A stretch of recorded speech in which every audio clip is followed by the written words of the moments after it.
Hey everyone, it's Mike Andes here at landscapebusinesscourse.com. Today we're going to be mowing a lawn, showing you the ins and outs of how we priced it, as well as showing you the actual mowing of it. So come along for the ride. All right, so this property is, first of all, very difficult to access. So we have this back alleyway where we got to come through. We have some other properties that were pretty close by to mowing, but that doesn't really, we don't take that into consideration when it comes to pricing. When it comes to pricing, we're asking ourselves one thing: how long is it going to take to mow this lawn once we're on the property? So let's go ahead and open up our notes. We're going to open this up and see. Okay, so a few different notes on this one. First of all, they can only be serviced at a certain time of day, simply due to the fact they're next to a commercial building that's a medical building. Also, it's saying, please cut shorter down to 1 inch tall.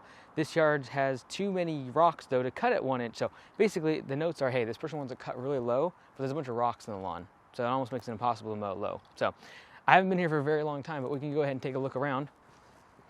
So we have 24 minutes budget on this job. It means that the dollar price is $30 is our minimum. Usually actually 32 is our minimum. However, we're right next door to another one of the properties from this client. They have multiple properties. All right, so we go in the actual yard here. So this is a property that is for tenants. It's a rental property. So it's not like spick and span, incredible, or, you know, there's a whole bunch of weeds. This is one of those properties where they just want it cut. They don't care about looking perfect. They just want it cut. So you can see here, a lot of weeds, dandelions growing. But we'll get this stuff all cut. You can see, yeah, they like it low, but there is a lot of rocks. Like, look at this piece of brick. Ain't no good. This is an old house, man. But we'll get this thing mowed in no time flat. Like, literally the whole lawn probably is like 1,500 square feet max. So this will take us all of a few minutes, but our minimum charge is usually $32. This one's $30 only because next door this customer also has another property, so they must have given like a $2 discount, but this will take us all of 10 minutes to mow. But you gotta have your minimum charge. So first thing I'm looking for here, based upon the notes, is making sure there's no rocks or anything crazy. It's never a bad idea on a property you've never been to before, just to kind of look around before you get started. So I'm seeing rocks in here, for example. And on these older properties, older houses like this, they usually have older windows. So if I'm looking at this, for example, these are actually wood windows. These are very old. These are probably single pane windows, which means any rock that comes flying their way, probably gonna break it. So you gotta be really careful. So that's, again, why it's very important on your CRM, on your mobile app, whatever you're using, to make sure that you have notes on every property. Another thing to keep in mind, people put these stepping stones. They look fantastic, they look great. The problem is, when you run a mower over them every single day, there's a good chance this is gonna happen. Corner breaks off. Or, worse yet, your blade could hit them if you're trying to mow really low. So for example, this is broken just from potentially a mower or someone standing on it, whatever it might be. But when I'm also going over these edges, I gotta keep in mind the fact that these are about 1 inch tall. If I'm mowing really short, my blades could hit this. So keep that in mind when you're mowing as well. Because if, for example, here, it's all this elevation here, that's about 2.5 inches off the ground. That's a very easy point to hit a blade and completely mess up your mower. Keep that in mind. When you're weed whacking in an area like this, I'm kind of keeping an eye on this sort of stuff, like random pieces of pipe, gutter, etc. I don't want to damage them, even though it's probably better yet to these things go to the dump. I think they should go to the dump. However, you know, one man's trash is another man's treasure. So it's always funny how when you break something of a customer's that seems like it's trash, it was like a family heirloom or some like incredible piece of art. So just be careful when you see that stuff laying around. And if there's a lot of it laying around, you might want to put it in your notes and even tell the customer, hey, we're not responsible if stuff's laying around the yard if we damage it, because we don't know what's trash and what isn't. So if it's really cluttered at lawn, sometimes we won't even touch it without the customer cleaning up. So we'll weed whack this and knock it all down, but again, look at all this gravel. This stuff with a weed whacker, not good, especially when behind us we got a window like this. This window is single pane, break in a heartbeat. It's very old, brittle glass, and so be careful when you're weed whacking around any sort of window, let alone this old house that's going to have much more brittle glass. My goodness, we got fuel. See, there's no fuel shortage. We don't see, when we come to our property, come to our customers' property, they give us fuel, they give us pipe. We just make our whole landscaping business based upon all the scrap stuff they leave around for us. All right, here we go.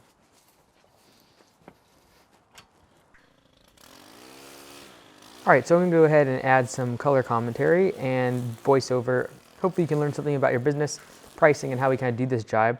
So on there, I said that the price for this lawn was $30, but I was wrong. It's actually $32. It's our minimum charge. How I came to that conclusion is I have 24 minutes that are budgeted towards getting this project done, this mowing job. So if you do 24 minutes, divided by 60, that's gonna give you 0.4 hours. And then multiply that by our hourly rate to the customer, which is $80 per man hour. That's gonna come to $32. So this service that you're seeing here today is $32. And for some people, that's really low for a minimum charge. And for other people, that seems crazy. What it really comes down to is the amount of equipment and trucks that are showing up at the property, what your minimum charge needs to be. So in my opinion, a big truck with 2 massive zero turns and a big trailer, yes, your minimum charge should be probably $50, $60, $70, literally just to show up and drop the gate, because there's so much more overhead in the form of equipment and all of your mowers and all the rest of it. You have a big trailer, whereas this setup that I have here today is a trailless setup. The whole setup probably costs, all in all, with the truck and everything, about $16,000 to $17,000. That type of setup, you can have a lower minimum charge. And if I'm servicing smaller properties, my minimum charge is also going to be a little bit lower. So even though this property is maybe only 1,200, 1,300 square feet of actual turf, we're still going to charge our minimum charge. This is something you have to do. You cannot charge by a square footage and go all the way down to okay, well, what happens if there's 200 square feet? Are you going to charge the customer $5 to mow the lawn? No, you got to have a minimum charge. It covers your overhead, covers the cost of your equipment, covers the cost of your fuel, and at the end of the day, there's always a minimum charge, whether it be handyman services, or you look at an electrician, or someone coming out and fixing your appliances, or a roofer. They're going to always have a minimum charge or an estimate charge or something that is going to make sure that they make money regardless of how small the job is.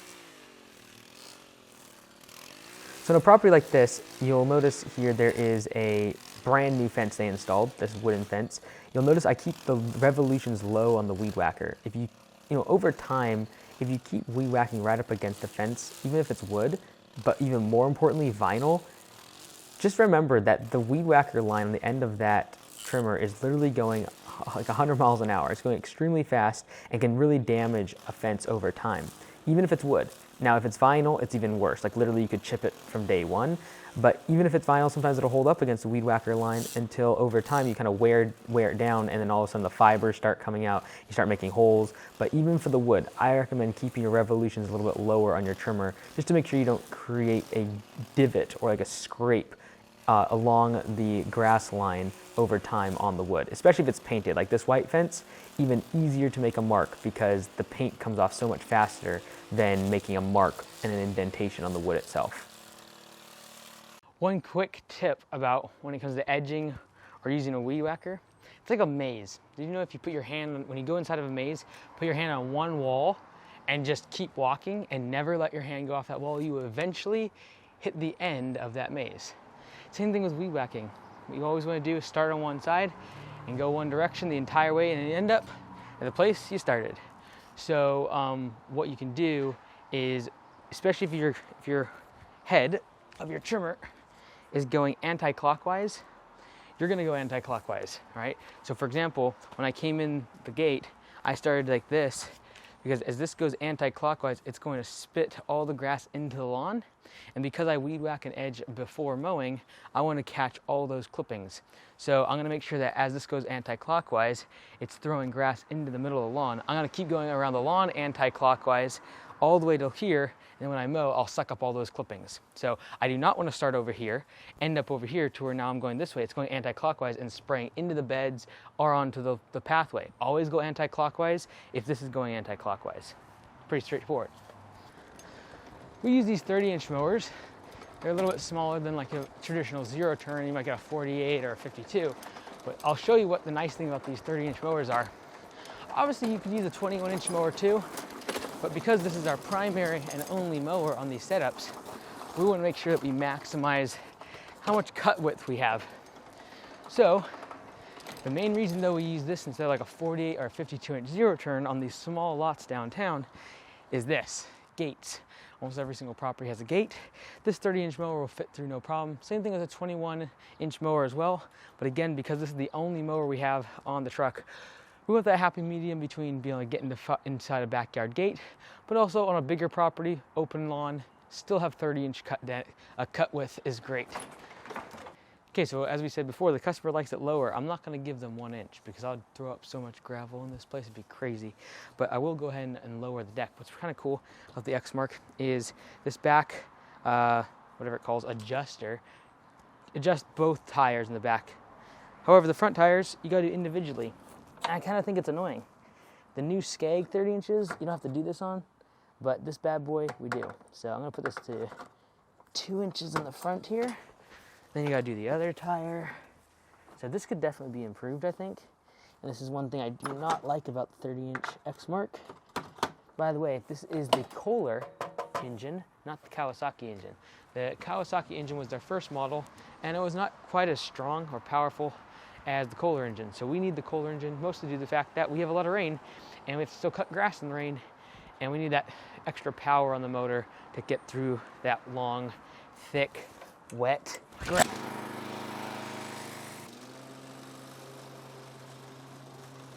All right, so back to kind of something I was talking about actually when it comes to edging and trimming. You'll notice here, and really you want to think about this in terms of the direction of your head spinning versus which direction you move in the lawn. So I mentioned there about keeping the clippings when you're weed whacking off of the flower beds or the pathways, but the same thing goes even if you're going along a fence or a foundation. You really don't want clippings being spit up against the fence. If at all possible, you're going to make a mark, especially if it's wet grass or like morning dew. You can make a whole streak of sticky grass along a fence. Same thing along a foundation, even if it's concrete, but especially if you have like vinyl siding of a house, you do not want to be where you are going clockwise around the perimeter of a lawn when the head of the trimmer goes anti-clockwise and is basically spitting all of the grass directly into that surface. So at all times, especially if you mow after edging and trimming, you want to make sure that the clippings are ending up on the lawn so that you actually get them sucked up or at least mulched up. So as always, we have to bay clippings in this market. Most people don't. I understand that. We are an anomaly in this market up in Washington State. And this is something that on a small lawn like this, even the 30-inch, honestly, is too big for this property. Like you can see, I'm mostly just turning this thing the entire lawn. There's very little straight back and forth. And so honestly, a 21-inch mower in this case would be much better. But again, we go for the happy medium since we only have one mower in this whole setup. We go for the happy medium of the 30-inch because it's kind of a happy medium between a 21-inch mower and then a 48 or 52-inch zero turn is much, much too big and wouldn't even fit in the backyard gate.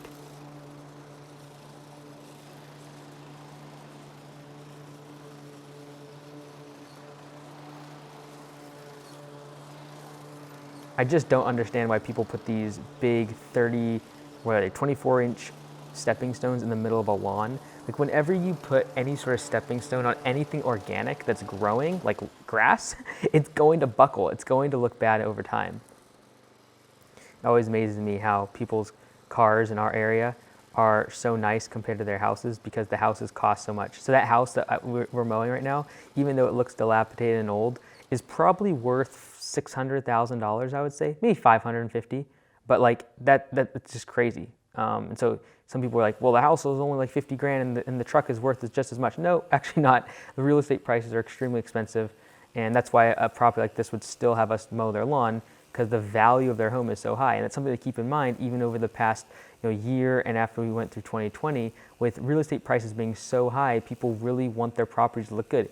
Even though they might not look the best, they're a little bit older, but the value of that property has gone up by $100,000, $200,000 in the past 12 months. You better believe that homeowner wants to protect that asset and make sure it's looking good. There's a huge opportunity in my mind for lawn care and landscaping, both project, design, build, as well as maintenance to be able to make money in the next few years as the real estate prices stay so high and so many homeowners have equity in their homes and they might take that out in the form of home equity line of credit or a refinance. But at the end of the day, the bottom line is they start thinking of their home as an investment and as really an asset that they want to protect and guard. and that comes in the form of maintaining it with lawn care and landscaping services. So this, again, this is such a small little strip of lawn. It's actually faster for me just to weed whack it than it is for me to haul the mower. You're going to see me talk about that efficiency in just a second here. So on these little properties, these little small lawns, the only way to really make them profitable is to make sure you're ultra efficient. You can't have wasted time walking back to the truck, forgetting things, 'cause every single time you get in and out of the truck is wasted time. You don't make money until the lawn is being cut, until the blades are turning. So for example, like this, I just weed whacked this all in about a minute. I could have got the mower and walked around the block and come around and mowed here with the mower. It would have been easier on my body, but this took a minute. It would have taken 2 minutes just to walk the mower around here. So every single minute when it comes to these small lawns is important, because you multiply by 20 or 30 lawns in a day, it starts to add up very fast. Thanks everyone for watching. Hope you enjoyed watching this one. Hope you learned something about how you can make money mowing small lawns. There's also money in big lawns and in full service, massive properties. There's money everywhere in this industry. It's about carving out a niche, making sure you're efficient at what you do, and you're profitable on the work that you do accomplish. Thanks so much. I'm Mike Andes. We'll see you next time.